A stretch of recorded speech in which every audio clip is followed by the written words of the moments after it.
Sugeng enjing, selamat pagi poros dulur semua. Semoga hari ini dalam keadaan sehat dan selalu dalam lindungan Tuhan Yang Maha Kuasa. Saya dari arah selatan Panggung Krapiak menuju arah utara. Sekarang sudah berada di perempatan Plengkung Gading atau Plengkung Nirboyo. Hari ini kita akan mengunjungi Museum Sono Budoyo yang ada di depan alun-alun utara Keraton Yogyakarta. Karena Museum Sono Budoyo ini ada dua, yang satu di depan alun-alun utara dan yang satu berada di samping gedung BNI perempatan 0 km. Kali ini kita akan mengunjungi museum yang pertama di depan alun-alun keraton. Sekarang masih jam 8 pagi, sedangkan Museum Sono Budoyo buka jam 9. Sambil menunggu museum buka, kita keliling-keliling dulu di seputaran Jeron Beteng Keraton Yogyakarta. Saat ini kita akan berkeliling-keliling di alun-alun selatan atau alun-alun kidul, Alkid. Ya, di tengah alun-alun itu terdapat pohon beringin kembar yang sering digunakan orang untuk menutup mata dan melewati tengah-tengah ringin kembar. Ya, percaya nggak percaya, barang siapa yang bisa melewati tengah-tengah ringin kembar itu, segala permintaannya akan terkabul. Itu menurut cerita, lur. Di sini ramai sekali kalau pagi, banyak penjual makanan khususnya kuliner buat sarapan. Sambil kita mengelilingi Jeron Beteng, kita akan bercerita tentang sejarah Keraton Yogyakarta. Menurut catatan buku yang saya baca, bahwa pada akhir abad ke-16 terdapat sebuah kerajaan di Jawa bagian tengah selatan bernama Mataram. Kerajaan ini berpusat di daerah Kota Gede awalnya, sebelah tenggara kota Yogyakarta saat ini. Dari Kota Gede, kerajaan itu kemudian pindah ke Kerto. Dari Kerto pindah ke Pleret dan pindah lagi ke Kartosuro dan Surakarta. Lambat laun kewibawaan dan kedaulatan Mataram semakin terganggu akibat intervensi Kompeni Belanda. Akibatnya timbul gerakan anti penjajah di bawah pimpinan Pangeran Mangkubumi yang mengobarkan perlawanan terhadap kompeni beserta tokoh lokal yang dapat dipengaruhi oleh Belanda seperti Patih Prenggoloyo. Nah, untuk mengakhiri perselisihan tersebut dicapai perjanjian Giyanti atau Palihan Nagari, pembagian dua kerajaan. Perjanjian Giyanti ditandatangani pada tanggal 13 Februari 1755 pada hari Kemis Kliwon, yang isinya menyatakan bahwa kerajaan Mataram dibagi menjadi dua, yaitu Kasultanan Surakarta Hadiningrat dan Kasultanan Ngayogyakarta Hadiningrat. Surakarta dipimpin oleh Susuhunan Pakubuwono yang ketiga, sementara Ngayogyakarta atau lazim disebut Yogyakarta dipimpin oleh Pangeran Mangkubumi yang kemudian bergelar Sri Sultan Hamengkubuwono yang pertama. Perjanjian Giyanti ini kemudian diikuti pula dengan pertemuan antara Sultan Yogyakarta dengan Sunan Surakarta, tepatnya di Lebak, Jatisari pada tanggal 15 Februari 1755. Dalam pertemuan ini dibahas mengenai peletakan dasar kebudayaan bagi masing-masing kerajaan. Kemudian disepakati yang dikenal dengan nama Perjanjian Jatisari. Ini membahas tentang perbedaan identitas kedua wilayah yang sudah menjadi dua kerajaan yang berbeda tersebut. Bahasan di dalam perjanjian ini meliputi tata cara berpakaian, adat istiadat, bahasa, gamelan, tari-tarian, dan lain-lain. Jadi inti dari perjanjian ini kemudian adalah Sultan Hamengkubuwono yang pertama memilih untuk melanjutkan tradisi lama budaya Mataram. Sementara itu Sunan Pakubuwono yang ketiga sepakat untuk memberikan modifikasi atau menciptakan bentuk budaya yang baru. Pertemuan Jatisari menjadi titik awal perkembangan budaya yang berbeda antara Yogyakarta dan Surakarta. Tanggal 13 Maret 1755 adalah tanggal bersejarah untuk Kesultanan Yogyakarta. Pada tanggal inilah proklamasi atau Hadeging Nagari Ngayogyakarta Hadiningrat dikumandangkan. Selanjutnya Sultan Hamengkubuwono yang pertama memulai pembangunan Keraton Yogyakarta pada tanggal 9 Oktober 1755. Proses pembangunan berlangsung hingga hampir 1 tahun. Selama proses pembangunan tersebut, Sri Sultan Hamengkubuwono yang pertama beserta keluarga tinggal di Pesanggerahan Ambar Ketawang. Sri Sultan Hamengkubuwono yang pertama beserta keluarga dan para pengikutnya memasuki Keraton Yogyakarta pada tanggal 7 Oktober 1756, hari Kemis Pahing. Peristiwa ini ditandai dengan sengkalan Mehmet, Dwi Nagara Tunggal, dan Dwi Nagarasawani. Seiring perjalannya waktu, wilayah Kesultanan Yogyakarta mengalami pasang surut, utamanya terkait dengan pengaruh pemerintah kolonial, baik Belanda maupun Inggris. Pada tanggal 20 Juni 1812, ketika Inggris berhasil menyerang memasuki keraton atau yang disebut dengan geger Sapei, Sultan Hamengkubuwono yang kedua dipaksa turun tahta. Penggantinya adalah Sri Sultan Hamengkubuwono yang ketiga, dipaksa menyerahkan sebagian wilayahnya untuk diberikan kepada Pangeran Notokusumo, putra Hamengkubuwono yang pertama, yang diangkat oleh Inggris sebagai Adipati Paku Alam yang pertama. Wilayah kekuasaan kesultanan yang diberikan kepada Paku Alam I meliputi sebagian kecil di dalam ibu kota negara dan sebagian besar di daerah Adikarto atau Kulon Progo bagian selatan.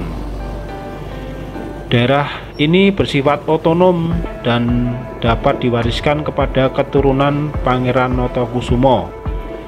Oleh karena itu, sejak 17 Maret 1813, Adipati Paku Alam I mendeklarasikan berdirinya Kadipaten Pakualaman.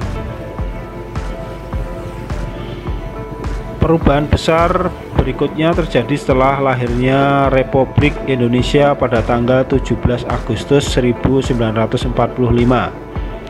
Raja Yogyakarta Sri Sultan Hamengkubuwono yang ke-9 segera mengucapkan selamat atas berdirinya Republik baru tersebut kepada para proklamator kemerdekaan. Dukungan terhadap Republik semakin penuh manakala Sri Sultan Hamengkubuwono yang ke-9 dan Sri Paduka Pakualam yang ke-8 mengeluarkan amanat pada tanggal 5 September 1945 yang menyatakan bahwa wilayahnya yang bersifat kerajaan adalah bagian dari negara Republik Indonesia. Menerima amanat tersebut, maka Presiden pertama Republik Indonesia Ir Soekarno menetapkan bahwa Sultan Hamengkubuwono dan Adipati Pakualam merupakan Dwi Tunggal yang memegang kekuasaan atas daerah istimewa Yogyakarta. Sempat terkatung-katung selama beberapa tahun, status keistimewaan tersebut semakin kuat setelah disahkan Undang-Undang Nomor 13 Tahun 2012 tentang keistimewaan Daerah Istimewa Yogyakarta.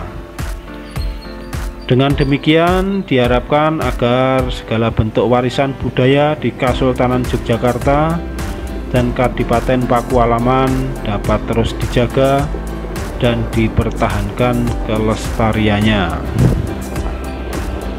Ya, itu tadi sekilas tentang sejarah Keraton Yogyakarta. Sekarang kita sudah berada di Jalan KH Dahlan menuju ke arah barat, parkiran Ngabean. Para sedulur, tetap ikuti video ini. Nanti kita akan mengunjungi Museum Sono Budoyo. Semoga kita sampai ke sana museumnya sudah dibuka.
kasih Mbak. Ya. Kenang-kenangan dari museum seru. Oh ya, terima Boleh kasih. cek suhu dulu Kak. Oh ya. Pergelangan tangan terus lihat Kak. Sudah. Ya, nggih. Terima kasih.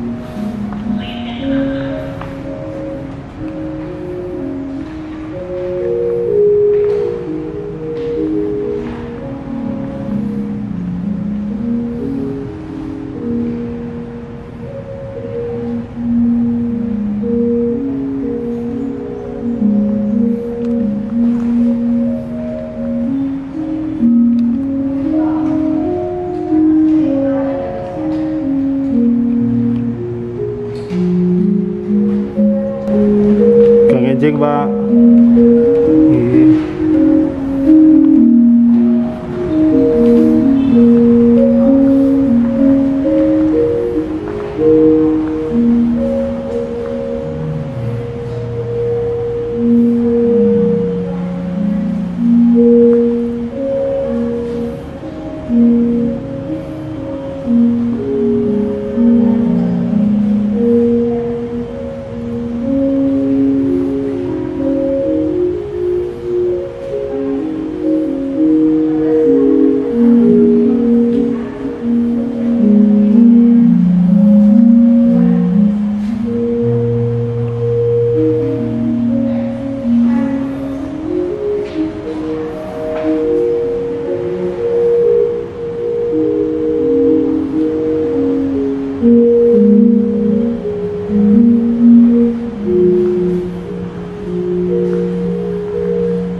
Selanjutnya ini ada genta atau bel, yang ini merupakan bagian dari upacara keagamaan, dibunyikan saat ritual.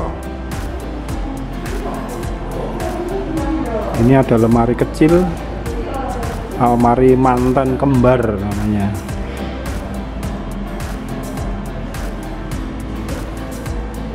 Seni kriya kayu.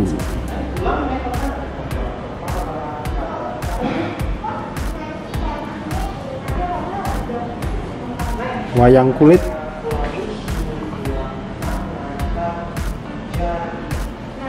Lambang kerajaan, ya ini lambang keraton Yogyakarta ya. Dan yang satu lambang Kadipaten Paku Alaman. Selanjutnya kita akan masuk ke ruang prasejarah. Ruang prasejarah.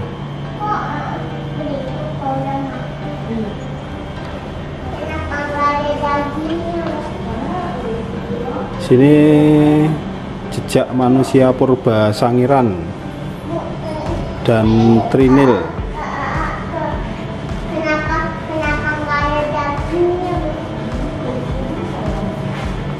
Nah, ini peta prasejarah, situs prasejarah penyebarannya ada di Yogyakarta, Wonosari, Bantul. Rekonstruksi Homo erectus.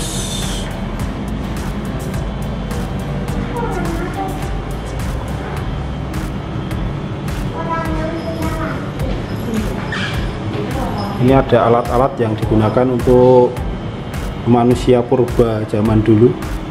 Ada alat serpih, beliung persegi, balincung, beliung penarah namanya.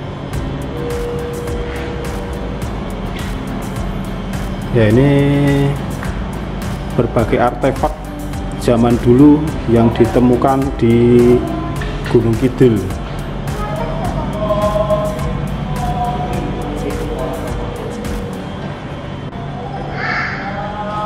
Masih peralatan yang digunakan zaman dulu. Ada ragam motif gerabah, kendi, dan tatap pelandas.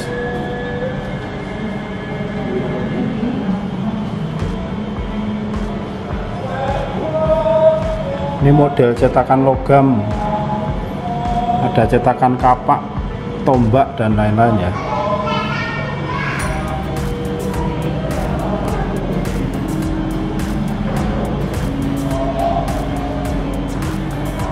Nah, ini namanya moko.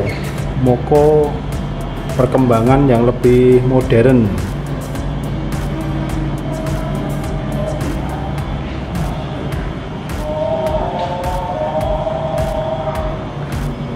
Ragam hias pada moko perunggu seperti ini.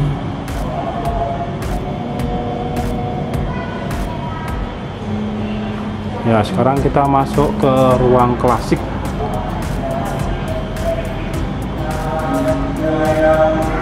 Ruang klasik. Kita lihat ada apa di ruang klasik ini. Ada prasasti penggumulan. Prasasti penggumulan dan sistem sosial masyarakat Jawa masa klasik. Prasastinya ditulis tahun 902 Masehi.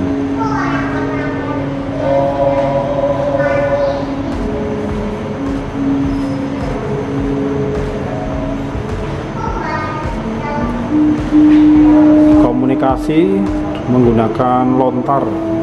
Lontarnya seperti ini, lontar kuno.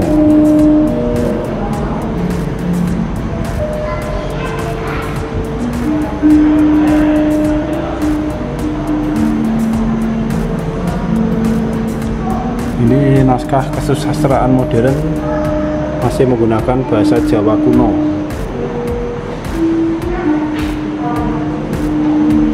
Di sini ada kepala arca bodhisatwa.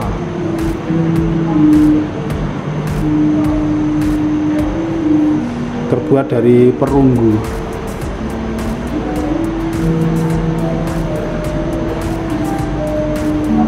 Ini bermacam-macam arca, ada Ganesha, Jambala, Vasudara, Dhyani bodhisatwa. Ini merupakan arca-arca Hindu dan arca-arca Buddha.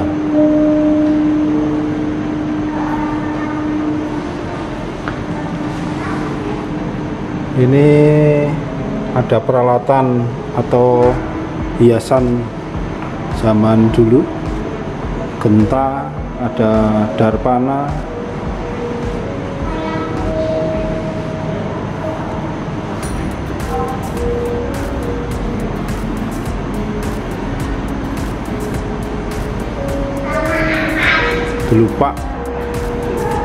Gelupak gaya Majapahit.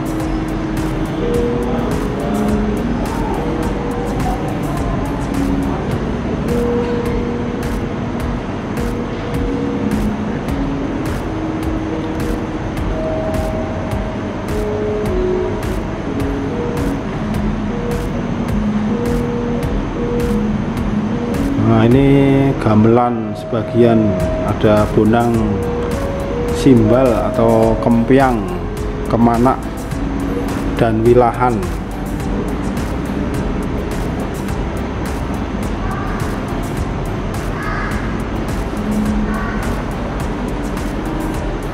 Nah, ini senjata-senjata zaman kuno. Ada keris, tombak kecil ya.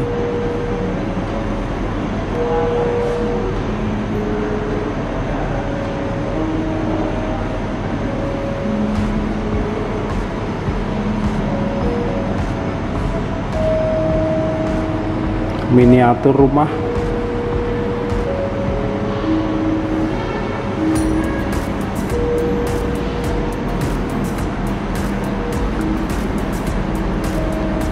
Nah, ini keramik asing. Keramik asing atau keramik yang berasal dari Cina. Ada tempayan, periuk, yang merupakan tempayan asing dari Cina. Di sini ada koin-koin atau uang Cina.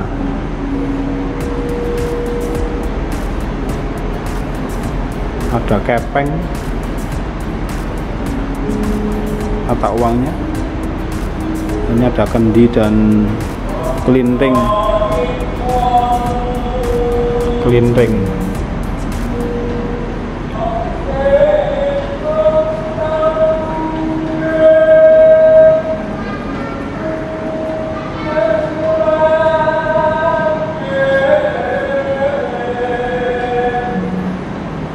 Ada buku-buku kuno,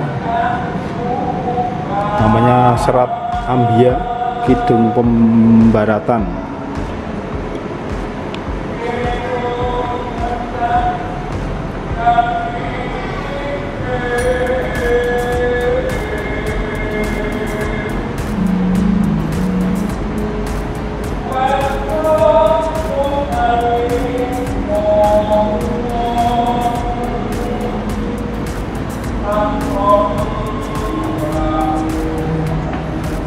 Sekarang kita ke ruangan batik ya.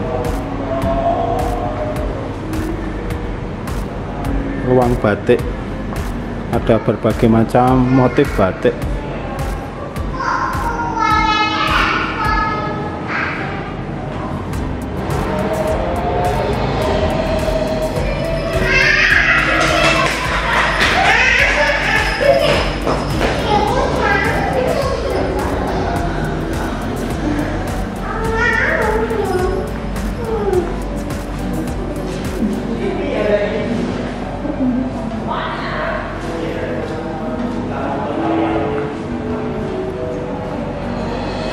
Alat-alat membatik, ada canting, wajan kecil.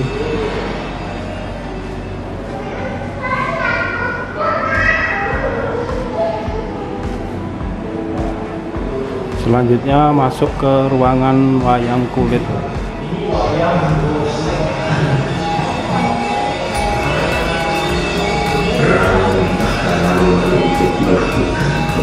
Wayang Gedhog Solo, motif solonan. Ini wayang Sadat, sunan-sunan gambarnya. Nah, ini wayang Wahyu.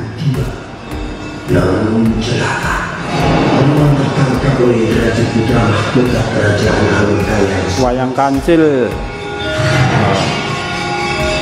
gambarkan bentuk-bentuk hewan.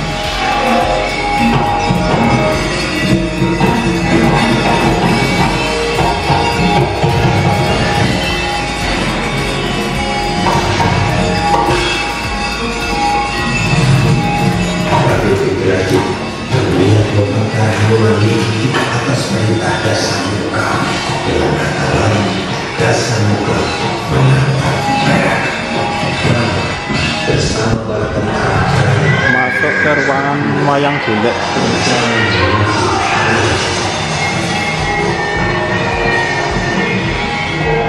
wayang klitik menggunakan bahan kayu. Ini wayang golek menak Yogyakarta, wayang Purwa Pasundan. Ini wayang Jepara, tokoh-tokoh keraton.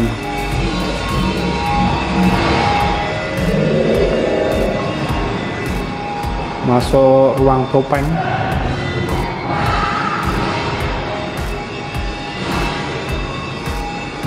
Nah, ini figur menyeramkan.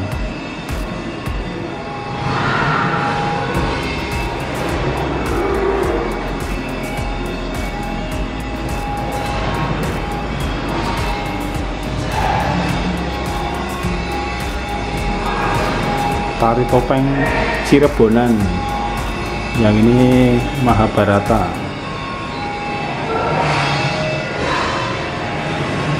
Topeng Barong Bali.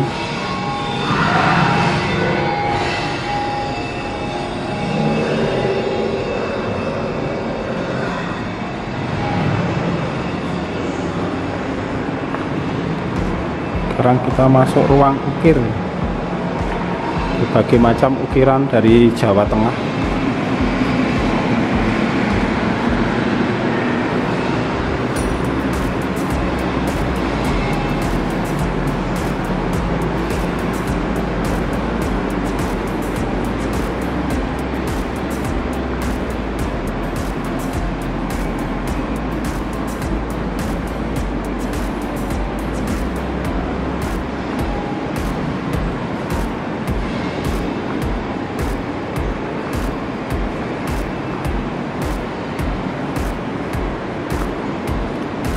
Masuk ruang senjata. Ada meriam kecil dan senapan, keris berbagai macam. Ini warangkanya.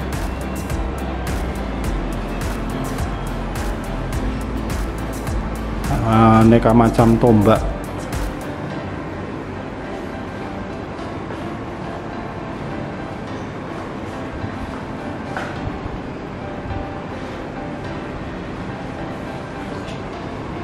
Masuk ke dolanan anak.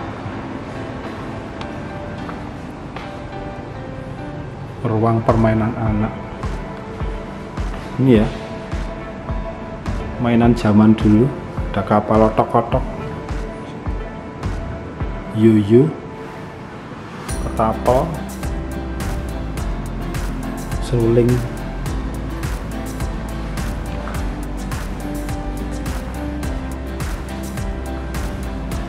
Ini foto dolanan zaman dulu.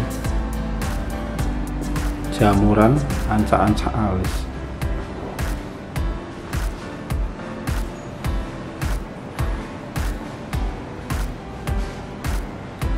Sekarang masuk ruang Bali.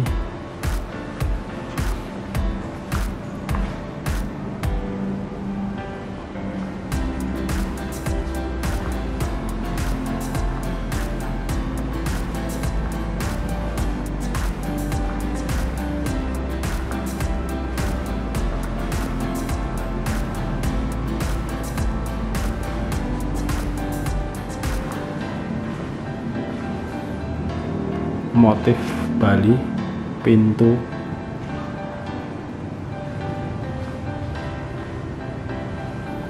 Ini ada peralatan keagamaan, Pratima dan Pralingga.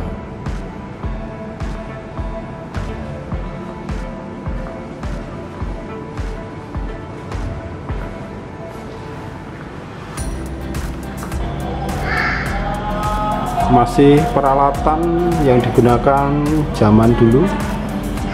Ada ragam motif gerabah, kendi, dan tatap pelandas.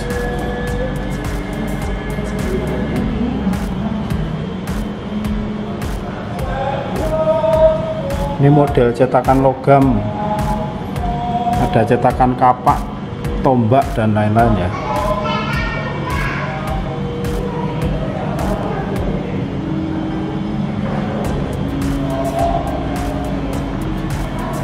Nah, ini namanya Moko.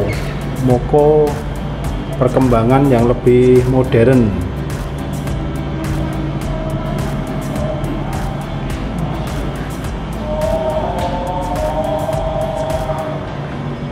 Ragam hias pada Moko perunggu seperti ini.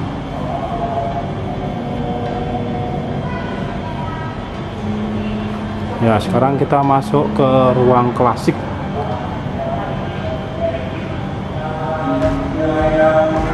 Ruang klasik, kita lihat ada apa di ruang klasik ini.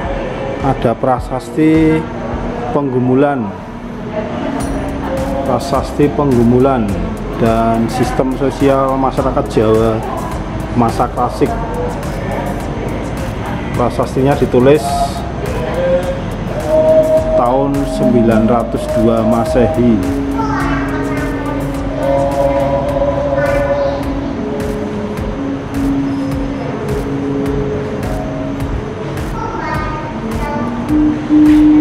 Komunikasi menggunakan lontar. Lontarnya seperti ini, lontar kuno.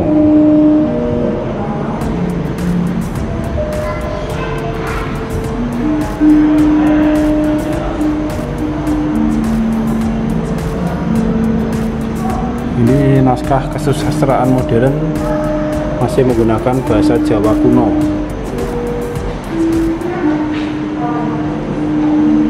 Di sini ada kepala arca bodhisatwa.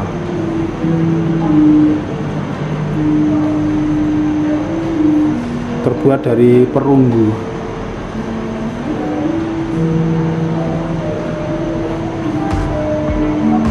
Ini bermacam-macam arca, ada Ganesha, Jambala,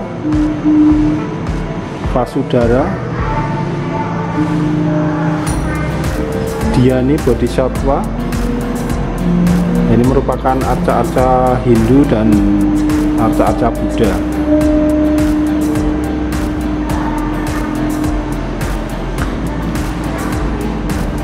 Ini ada peralatan atau hiasan zaman dulu. Genta, ada darpana,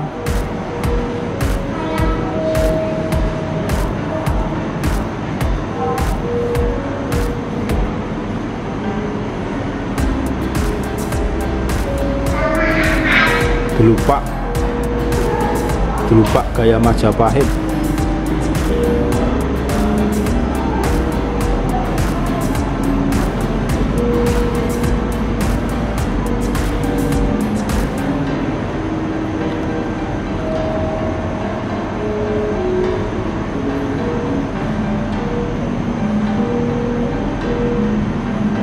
Nah, ini gamelan sebagian, ada bonang, simbal atau kempiang, kemanak, dan wilahan.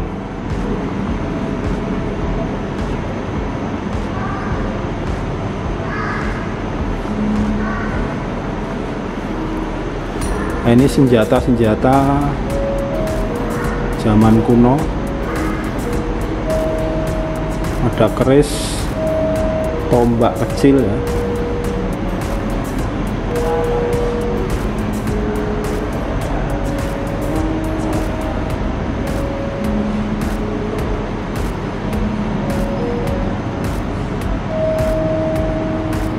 Miniatur rumah.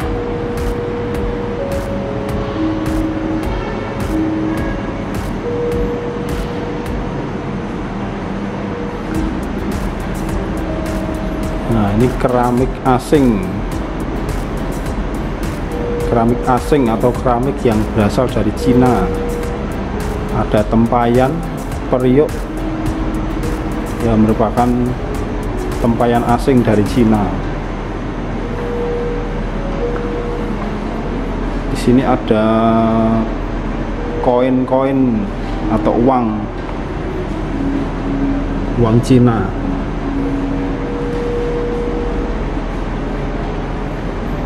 Ada kepeng mata uangnya. Ini ada kendi dan kelinting kelinring.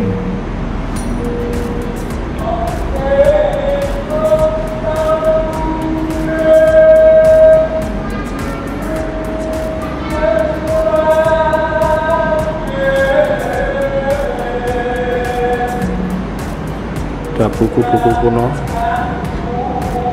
namanya Serat Ambia Kidung Pembaratan.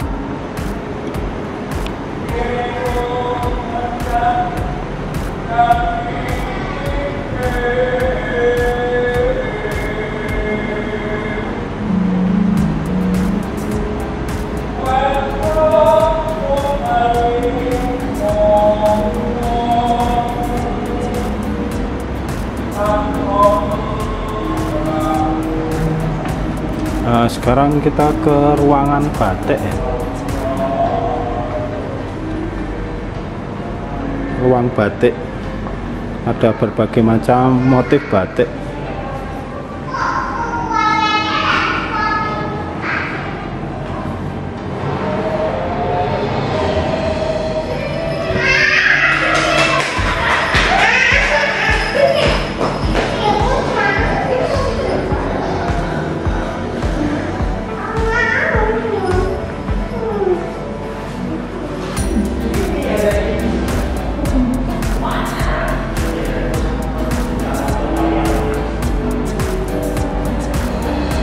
Alat-alat membatik, ada canting, wajan kecil.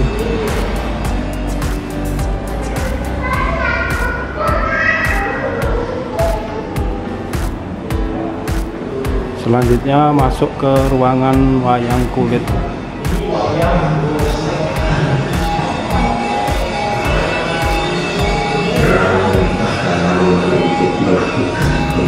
Wayang Gedhog Solo, motif solonan. Ini wayang sadat, sunan-sunan gambarnya. Untuk menyampaikan bahwa Nah, ini wayang Wahyu. namun celaka orang tertangkap oleh Raja Putra Mahkota Kerajaan Alengkaya. Wayang Kancil, gambarkan bentuk-bentuk hewan.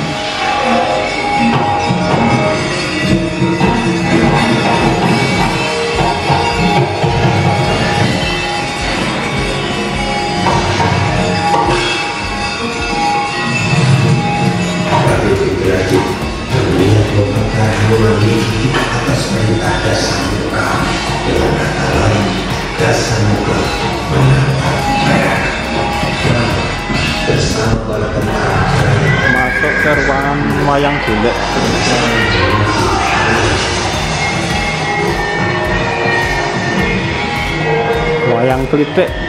Wayang klitik menggunakan bahan kayu. Ini wayang golek Menak Yogyakarta.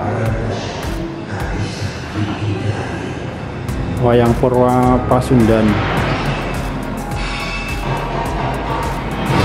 Ini wayang Jepara, tokoh-tokoh keraton.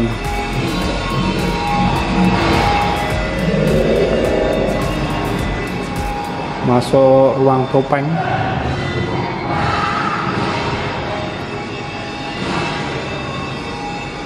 Nah, ini figur menyeramkan.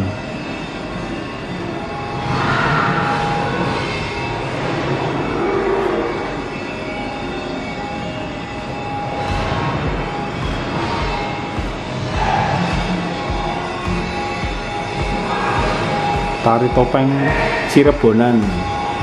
Yang ini Mahabharata.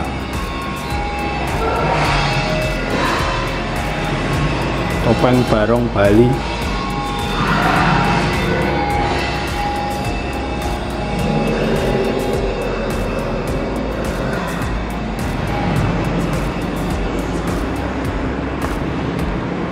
Sekarang kita masuk ruang ukir. Berbagai macam ukiran dari Jawa Tengah.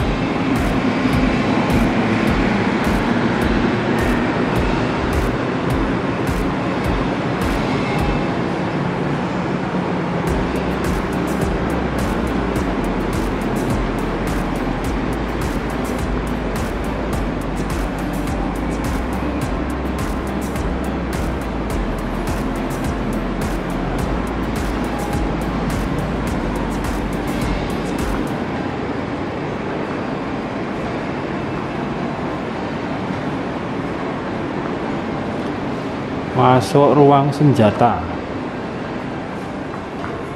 Ada meriam kecil dan senapan, keris berbagai macam. Ini warangkanya.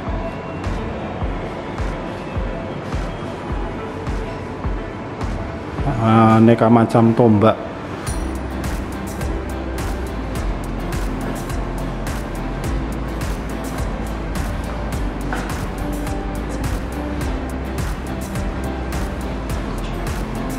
Masuk ke dolanan anak. Ruang permainan anak. Ini ya, mainan zaman dulu. Ada kapal otok-otok, yuyu, ketapel, seruling.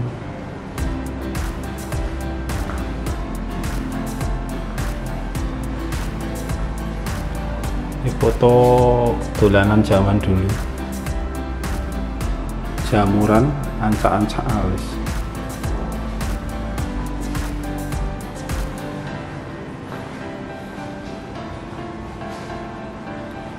Sekarang masuk ruang Bali.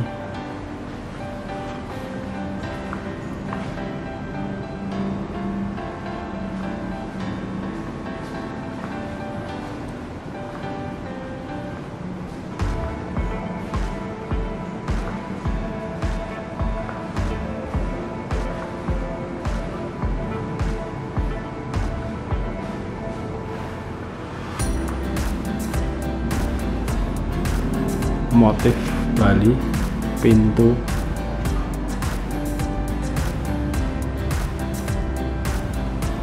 Ini ada peralatan keagamaan, pratima dan pralingga.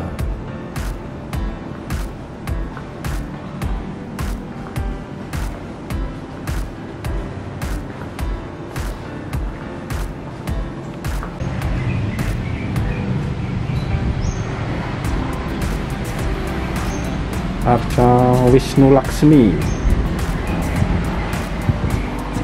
Ganesha, Durga, Mahisa Suramardini. Relief terakota. Hiasan atas ambang pintu.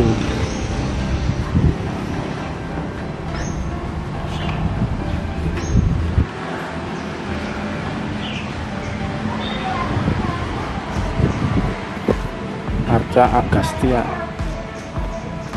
Dewi Parwati, Siwa Mahakala. Ini hiasan kala.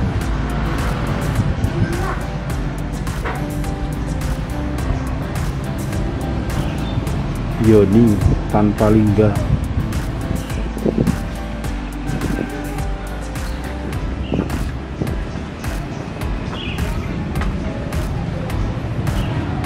Durga Mahisa Suramardini.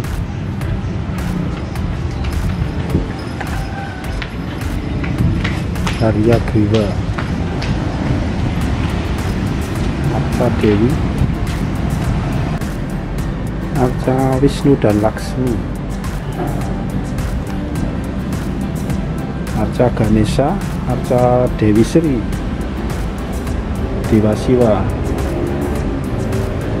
Arca Durga,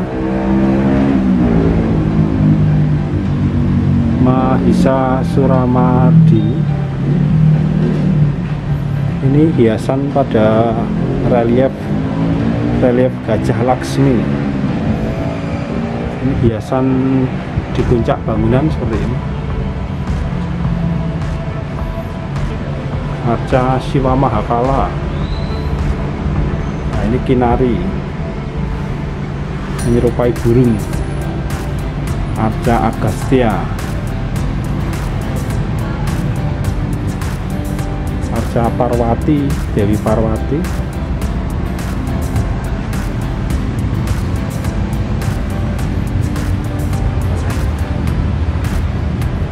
Arca Bodhisatwa.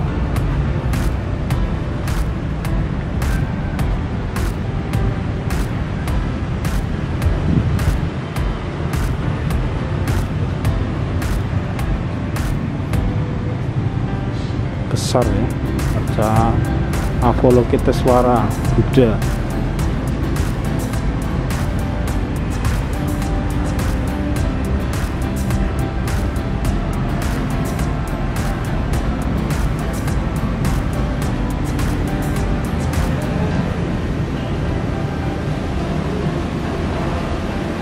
Relief kawah,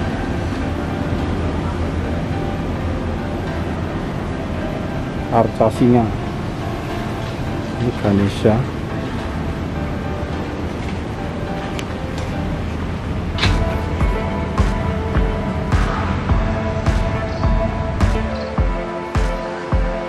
Arca Wisnu,